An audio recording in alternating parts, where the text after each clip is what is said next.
سوال: عورت کو بوقت ہم بستری کس طرح فارغ کیا جائے؟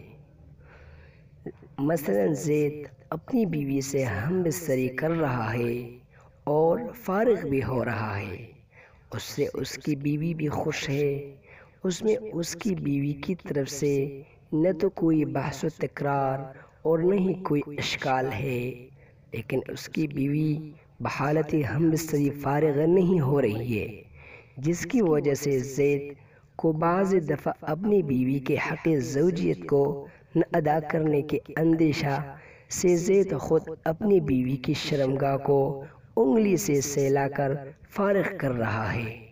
دراصل بات یہ ہے کہ کیا زید اپنی بیوی کی شرمگاہ کو ہاتھ کی انگلی سے سیلا کر فارغ کروا سکتا ہے؟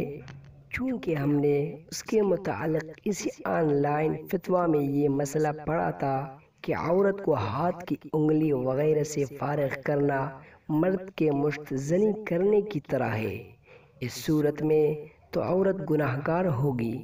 لیکن جب زید کی بیوی اپنی دوسری شادی شدہ سہیلیوں سے اسی مسئلہ ہم بستری کے متعلق معلومات کی تو ان کا بھی کہنا یہی تھا کہ مرد آتے ہیں اور اپنا اپنا کام نمٹا کر فارغ ہو کر چلے جاتے ہیں، اس میں عورت کا حق ادا ہی نہیں ہو رہا ہے۔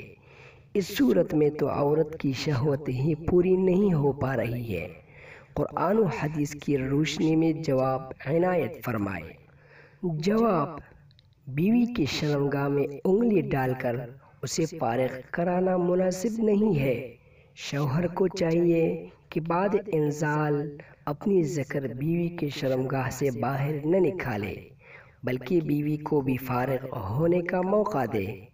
ایسا کرنے سے بیوی کو بھی آسودگی حاصل ہو جائے گی۔ نیز شوہر ایسا بھی کر سکتا ہے کہ اولاً مباح طریقے سے بیوی کی شہوت کو برانگیختہ کرے، پھر ہم بستری کا عمل شروع کرے۔ ایسا کرنے سے بیوی بھی جلدی فارغ ہو جائے گی۔ واللہ اعلم۔